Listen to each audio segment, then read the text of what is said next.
guys, Little V here. Yes, you can use my music, and no, I don't do tabs. And, well, I bought a new guitar. So before we even get into this, I'm sorry if the camera looks weird. I'm using my GoPro because my other boyo gear is dead, and I want to make this video because I'm excited.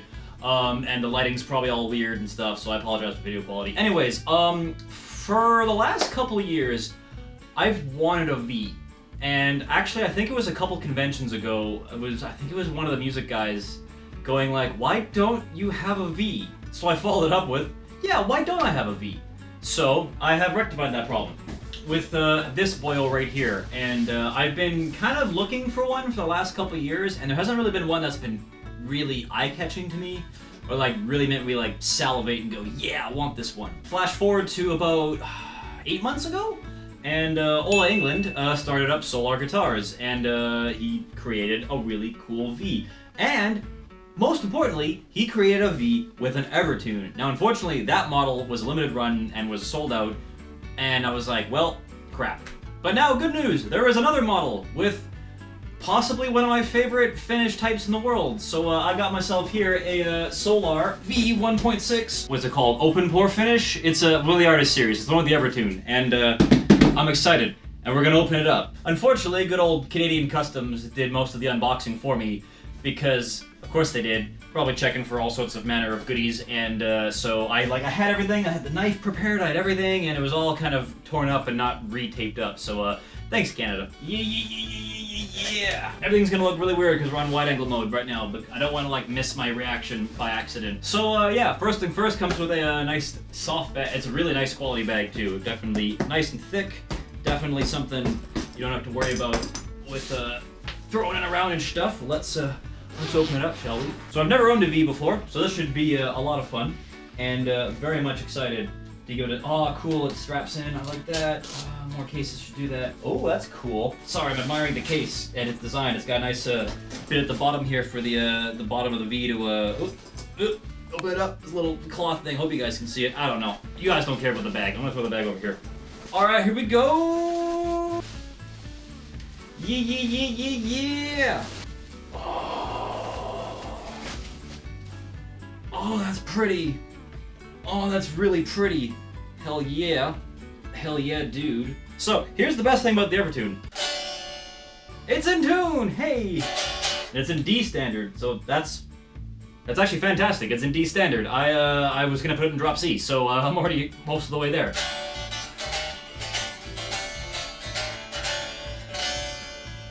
Now I can already hear a few of you yelling at me right now through the camera and madly typing in the comments. In fact, I probably already have. But V, you're a Jericho guitars guy. Why are you getting a Solar guitar? And the thing is, the Solar or Jericho does not have a V. At least not at the time of filming this, and I wanted one. There we go. I'm gonna give it a proper once over with the setup first before I actually like plug it in and record with it. But let's just quickly hear how it sounds.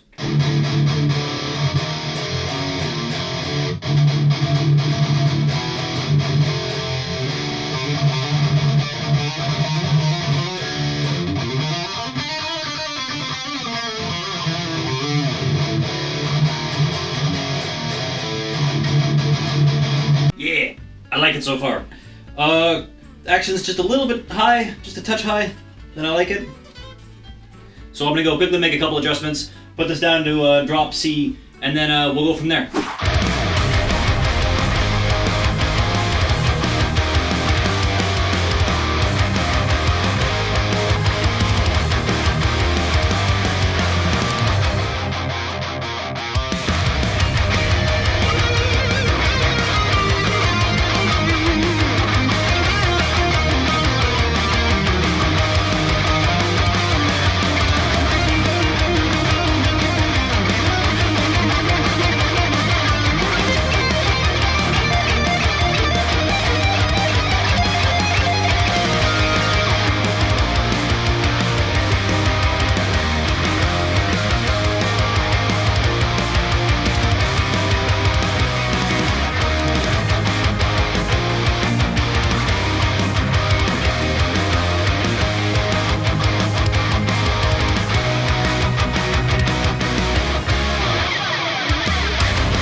Hey guys, welcome back. It has been a day. I've had a time, to let that initial, shiny guitar to kind of wear off. Had a nice sleep, good coffee, shower, shave, all that good kind of stuff. Oh, and before I go any further, I feel like this should be said in basically every YouTube review or impressions video ever. Don't buy something because your favorite artist or personality bought it. And yes, I might be talking to teenage and early 20s Little V, but everyone's done it at least once, and if you haven't, that means you are currently at the age of which you are going to do it. Everyone does it once. If you want something that you think is cool and that you like, great, go ahead and get it. If you want something that you think will make you cool and think everyone else will like you, don't get it, because it won't do either of those things. Because as we've all learned from high school, trying to be cool is the easiest way to not be cool. So just don't do it. Get the things you like. Support the things you like. Don't buy the things that other people tell you to buy. And on that note, make sure to buy all my music, because you will be so cool. Alright, so, my initial impressions. This thing, if I had to boil it down to one word, is a workhorse. Which is really funny, because I kind of bought it with the intention of using it for kind of spectacle purposes, for, being silly and, it's a big V and shred, wheel, and stuff like that, but has so many features and so many things that, like, a working class musician would love, that it's kind of awesome. So the first thing I noticed is that it is light. It is super light. This is great for a stage.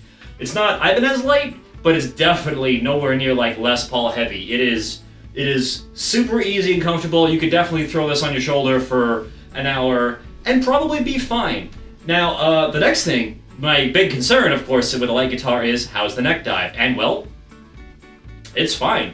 I mean, I might get a bigger, thicker strap for it, so, just no moving around whatsoever. Which, by the way, if anyone knows of any companies that make, like, nice, big, thick leather straps where I can get, like, maple leaves on it, because, woo, Canada, please, let me know in the comments. The next thing I noticed, and probably my favorite thing about this guitar, besides the Evertune, we'll get to that in a second, is this. Oh, this edge, this thing right here, is amazing. Oh, it's... Why more guitars don't do this is bizarre to me. This feels so comfortable. It's like an armrest. It's basically just designed for your arm and that stuff. And not only that, because it's an open pore finish, you don't get that like slippery feeling of like, oh god, there I go, right? As soon as you start sweating, which I don't know if you've noticed. Sweating a little bit in here, and definitely in the clips from previously. This room gets real hot with these lights running and everything running at full volume and full lighting, and about stage hot. So yeah, not having your arm sliding around your instrument, really nice. The third thing I noticed, which again is really important, oh, by the way, full disclosure, I am an Evertune artist, so, take my words with a grain of salt. But there's a reason why I'm an Evertune artist. I made a whole video, I'll link to it up here, somewhere, wherever it pops up with annotations, etc.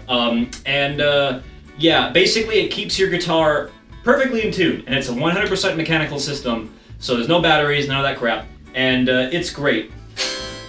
If you haven't experienced the feeling of picking up a guitar and knowing it's going to be 100% in tune for an entire recording session or an entire show, you're missing out. It is amazing. Alright, the next thing is the neck. It feels like every metal shredder neck in the world, not Ibanez thin, but like that thin C-shape that like Schecter, LTD, ESP, all those guys kind of have. And it's real nice. And it's got like a nice little joint, that's the word I'm looking for, that it's just really comfortable to play. And while I'm on that note, because there are no horns, because it's not like a Strat or a Tele body, it is really easy to get up here. Like, I don't really shred, but like just the fact that like I am now up here, I kind of want to learn more shred stuff. Another great quality of life feature is the jack is on the back of the wing.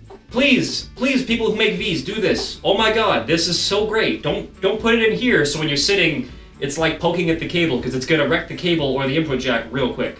This is awesome. Another good quality of life thing, you can't see it on camera, but this has luminlays, and these are glow-in-the-dark side dots that just charge off of regular old lights, and they glow in the dark, and on a dark stage, great. Especially with my thing where my gimmick is sunglasses, being able to see where I am, really important, and it's kind of hard to do that on a dark stage when you can't really see where you are and you're wearing sunglasses. The other big thing, and it's funny because me from 5 years ago would have hated this design, but me now loves it, is it is one volume, it is one switch, and that is it. There's no push-pull, there's no nothing, there's no tone knob, there's no nothing. It is the most stripped down it could possibly be, and I love it. Honestly, like, especially for metal, why do tone knobs still come on metal guitars? Like, I think it's just there because it's one of those it's always been type things. And like all the tone shaping is in the amp, or the amp simulator as it would be for nowadays. So like why even use a tone knob for metal? I'm actually curious, if you use your tone knob for rock and metal, please let me know in the comments, because obviously there's applications for like jazz and Latin and blues and stuff, but like yeah, I'd never touch it. Also the switch is really easy to get to, it's just right there, bam bam bam bam bam. Almost too easy to get to. If you strum, you might knock yourself into a different position, but volume knob is right the hell out of the way, and it's smooth, but it's also not like, it's really secure. So like if you accidentally tap it, you won't knock yourself down in volume, or at least won't knock yourself down in volume drastically. By the way, it sounds great. Did I mention it sounds great?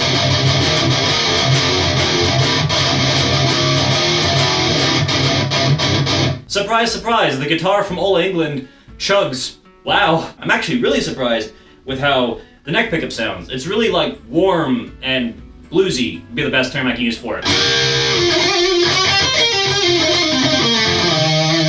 Sounds great. So yeah, all in all, workhorse. It's a working man's guitar. In fact, when I, as soon as I unboxed it and set it up properly, I ended up recording an entire song and did it in one sitting, and it just felt right. There was no like, this feels weird, and this doesn't feel right, this neck feels weird, or this doesn't feel comfortable, or this doesn't sound right.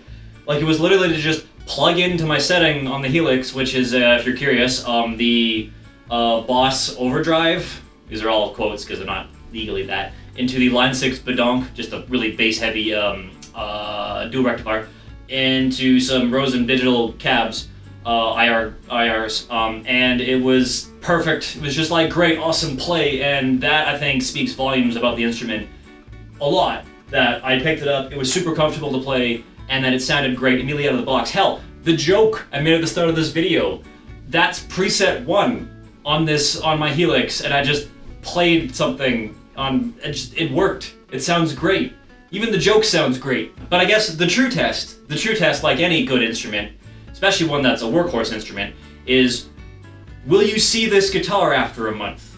That's really the big one, you know? Once the hype has died down and my love of it has, you know, the initial like, oh my god, new guitar, has kind of died down, like, will I still be using it? So I guess you'll just have to find out and keep watching. Also, while I'm at it, like, comment, and subscribe on this video! Oh, kill me, I'm a YouTuber. Anyways, I am literally out of time.